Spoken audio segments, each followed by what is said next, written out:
अस्सलामुअलैकुम। अल्लाह ताला हम सबको ईमान की सलामती के साथ सेहत और तंदुरुस्ती वाली ज़िंदगी अता फ़रमाए, आमीन। डिब्बे वाली लजीज़ा खीर मिक्स तो आपने बहुत खाई होगी, लेकिन जब आप इसको खुद घर में बनाएंगे तो आप खुद हैरान होंगे कि बाज़ार से भी कई गुना ज़्यादा बेहतर भी बनती है और कम खर्च में भी पड़ती है। आइए लजीज़ा खीर मिक्स बनाना शुरू करते हैं। बिस्मिल्लाहिर्रहमानिर्रहीम। सबसे पहले मैंने आधा कप चावल, जो कि 150 ग्राम के करीब हैं, आधा घंटे के लिए पानी में भिगो के रख दिए हैं। चावल अच्छी तरह ज़रूर धो लें, इससे चावल में जो स्मेल है वो नहीं रहती। 100 ग्राम मैंने बादाम लिए हैं, इनको भी मैंने 5 मिनट के लिए पानी में बॉयल करके ठंडे होने के लिए रख दिया है। अगर आप 4 से 5 घंटे पहले पानी में भिगो के रखना चाहें तो वो भी रख सकते हैं।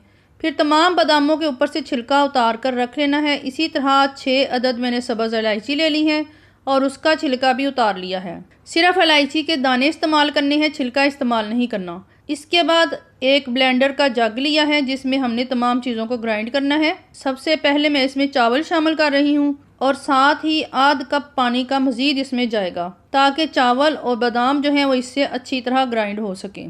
चावल के बाद सब्ज़ इलायची के दाने जो निकाले थे वो भी इसमें शामिल कर देने हैं और साथ ही बादाम भी इसमें जाएंगे। इन 3 अज्जा को शामिल करके ग्राइंडर को ऑन कर देना है और 2 से 3 मिनट के लिए इनको चलाना है, ताकि चावल और बादाम अच्छी तरह पिस जाएं। इन 3 अज्जा से लजीज़ा खीर मिक्स जितनी ज़बरदस्त बनती है कि आप बाज़ार वाली भी भूल जाएंगे। आप चाहें तो बादाम के साथ पिस्ता भी इसमें शामिल कर सकते हैं। ये पतला सा पेस्ट अब तैयार हो चुका है। लजीज़ा खीर मिक्स पकाने की तैयारी करते हैं। एक देगची लेकर इसमें मैंने 2 लीटर फ्रेश दूध लिया है और ऊंची आंच करके पहले दूध को बॉयल कर लेना है। जब बॉयल होने लग जाए तो आंच को बिल्कुल हल्का कर देना है, ताकि दूध जो है बाहर ना गिर सके। 1 से 2 मिनट इसको मज़ीद पकने देना है और साथ साथ चम्मच से भी हिलाना है।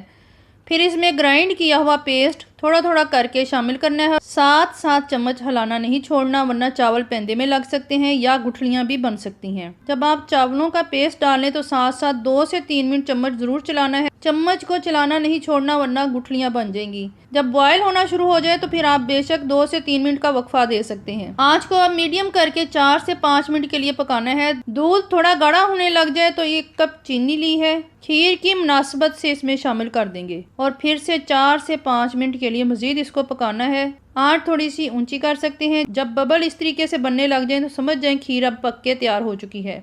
बहुत ज़्यादा वक्त नहीं लगा और ना ही बाहर से कोई चीज़ खरीदनी पड़ी है। तमाम चीज़ें घर में मौजूद थी जिससे मैंने लजीज़ा खीर मिक्स तैयार की है। ये देखें, ये बिल्कुल बन के तैयार हो चुकी है। थोड़ी ठंडी होने पर किसी भी सर्विंग पॉट में डाल देंगे और ऊपर बादाम की कटिंग करके गार्निशिंग कर देंगे। खीर ठंडी करके खाएंगे, बहुत ही लजीज बनती है। बादामों का जायका किसी खोए वाली खीर से कम नहीं होता। बहुत ही लजीजा खीर बनी है। गाढ़ी सी खीर आपके दस्तरखान की रौनक बन सकती है। आप भी ज़रूर बनाइएगा और बनाकर अपनी कीमती राय से मुझे ज़रूर आगाह कीजिएगा। अपनी दुआओं में मुझे याद रखिएगा। अल्लाह हाफिज़।